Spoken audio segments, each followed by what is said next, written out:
এই মুহূর্ততে আমি উপস্থিত হইছো ভারত বাংলাদেশ আন্তর্জাতিক সীমান্ত করিমগঞ্জত। আর এয়া হৈছে সুতাৰখান্দি আন্তৰ্জাতিক সীমান্ত। আপুনি দেখিবলৈ পাইছে মই এই ফিলাৰটো হৈছে ভাৰত বাংলাদেশের জিরো লাইন ফিলার। ইয়াতে বাংলাদেশ, সেইফালে বাংলাদেশ, এই সাইডত হচ্ছে আমি ইন্ডিয়া। আমি বর্তমানে ভারতত আছো।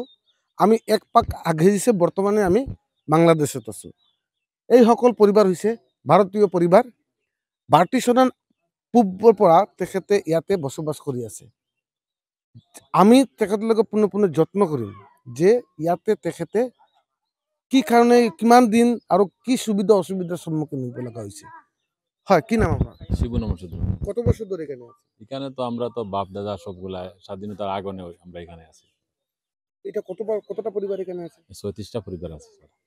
তো আপনারা এখানে এই একটা যে জীবনযাপন করছেন, এটা তো একটা কারাবন্দি জীবন খাটাচ্ছেন। কারাবন্দির মতো হতো স্যার। কেন? কারাবন্দি ওই ৬টার পরে গেট বন্ধ হয়ে যায়, সন্ধ্যা ৬টার পরে। এরপরে পুরো রাত্রে বন্ধ থাকে। এরপরে সকালে খুলিয়া দেয় ৬টার সময়। এরপরে জরুরত হইলে রাত্রে কোনো ইমার্জেন্সি হইলে খুলিয়া দেয়, না হইলে তো এরকম বন্ধ থাকে। তো আপনারা তো সরকারের জমি দিচ্ছে, কেন যাচ্ছেন না? না, আমরা এদিকে তো জমি দিচ্ছে না স্যার। আমরা এদিকে ফেন্সিং দিব, সিঙ্গল ফেন্সিং আমাদের ভিতরে ঢুকানোর জন্য। ভিতরে যে সময় ঢুকাই রাখবো, আমার গড়টা ভাঙ্গা যাইব। গড়টা ভাঙ্গা গেলে পিছনে আমার জায়গা নাই, গড় আমি অন্যদিকে যাইতে হইব। আচ্ছা, আপনার বাড়িটা কোথায়? ওই গড়টা আমার। আচ্ছা, যেমন আপনার এই বাড়িটা আছে, হ্যাঁ। এই বাড়িটা তাদের বাথরুম টাথরুম কোথায়? সব বাংলাদেশে স্যার। ওই দেখেন পিছনে, পিছনে সব বাংলাদেশ। টিউবওয়েল আছে বাংলাদেশে। এই দেখেন, মানে জলটা খাওয়াচ্ছে বাংলাদেশ, জলটা খাওয়ার বাংলাদেশের জল। বাংলাদেশের জল। আর থাকছি ইন্ডিয়াতে। হ্যাঁ। তো এদিকে বিডিআর কিছু বা বাংলাদেশ থেকে কিছু আপত্তি দেন না? কোনো আপত্তি করে না। তো আপনার যে এখানে এইভাবে জীবন কাটাচ্ছেন, বিদ্যালয়ের পড়াশোনা, চিকিৎসা, বাজারঘাট এই সম্বন্ধে আপনার সুবিধা অসুবিধা নাই? ওটা তো একটু অসুবিধা হচ্ছে স্যার। গ্রামের মধ্যে কোনো বিদ্যালয় নাই। বিদ্যালয়ের জন্য যাইতে লাগে কুড়িকেলা বর্ডারের সাইডে। এরপরে হসপিটাল লাতুদে যাইতে লাগে একটু দূরে। ওটাই সমস্যা। আর রাস্তার সমস্যা স্যার। রাস্তার সমস্যা। ইলেকশন তো অনেকবার ভোট দিচ্ছেন। অনেকবার দিচ্ছে। অনেকেরা এখানে ভোট, অনেকেরা দিছে।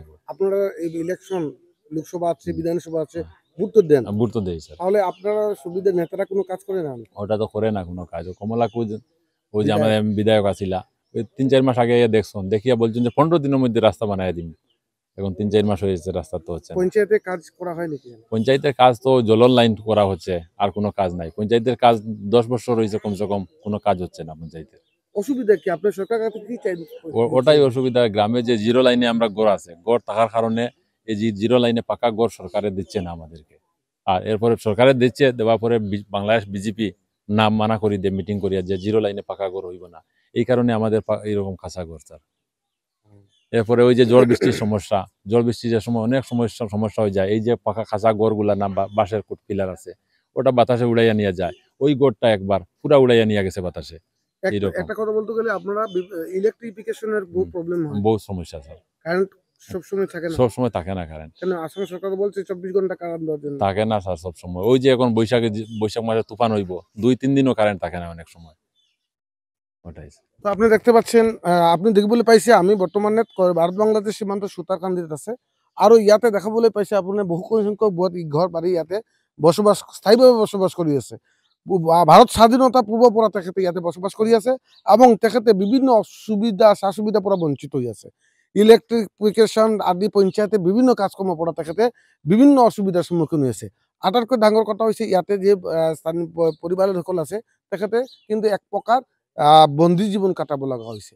চৰকাৰৰ পক্ষৰ পৰা তেখেতে ইয়াত পৰা ভাৰতৰ মানে কাইটিয়ে তাৰ বাহিৰ মানে ভিতৰত লইবা বহু প্ৰচেষ্টা আৰম্ভ কৰিছে যদিও কিন্তু আজিলৈকে কিন্তু এই ব্যৱস্থা কিন্তু কাম কৰা নাই। কোন ৰহস্যৰ কাৰণে এনেকে ধৰণৰ প্ৰব্লেম কৰা নাই, সেয়া হৈছে লক্ষণীয় বিষয়। কাৰণ ইয়াতে যিসকল পৰিবাৰ আছে, ইয়াতে অসমৰ মাজত মাত্ৰ 2টা স্থানত আছে, ডুবি আৰু কৰিমগঞ্জ জিলাত। এই 2টা স্থানৰ মাজত এনেধৰণে বহু সংখ্যক পৰিবাৰ বিভিন্ন জমৰ যোজনা ভুগিব লগা হৈছে। আৰু আপুনিও দেখিবলৈ পাইছে অলপ আগত আমি এই কাম নিউজ কৰিব থকা অৱস্থাত বাংলাদেশৰ পৰা বিডিআৰ বৰ্ডাৰ সিকিউৰিটি গাৰ্ড আহিছে, যাৰ কাৰণে আমি বাধ্য হৈছিলোঁ ইয়াক বন্ধ কৰিবলৈ।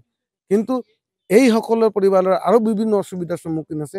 তেখেতে বিভিন্ন ৰকম পশুধন বাংলাদেশে দুষ্কৃতিকাৰী দলসকলে চুৰি কৰি লৈ যায়। আজিলৈকে বহু সংখ্যক ঘটনা এনে সংঘটিত হৈছে। ইয়াক লৈ আমি বাংলাদেশৰ পৰা আপুনি দেখিবলৈ পাইছে, বাংলাদেশত মই বৰ্তমানে ভাৰতবৰ্ষত আছোঁ, আমাৰ এই চাইডক দেখিবলৈ পাইছে এই যে গৰুবিলাক আছে, এই গৰুবিলাক হৈছে, এই যে ৰাস্তাৰক আছে, এই মানুহবিলাক হৈছে আপোনাৰ দেখিব, আমাৰ কেমেৰামান অনুৰোধ দিছোঁ, এই যে গৰু আৰু এই মানুহবিলাক হৈছে আপোনাৰ বাংলাদেশী নাগৰিক এবং তেখেতে ইয়াতে গৰু পশুধন পালন কৰিব লগা কাৰণে আহিছে। আৰু এই এনে এজন এই কৰিমগঞ্জৰ পৰা আমি এনেধৰণৰ ভাৰত বাংলাদেশ সীমান্তৰ যে একটা যে ষ্টৰিটো আপোনাৰ লগত আগবঢ়াইছোঁ। কৰিমগঞ্জৰ পৰা মই কৰুণাদেৱ, DNS প্লাছ।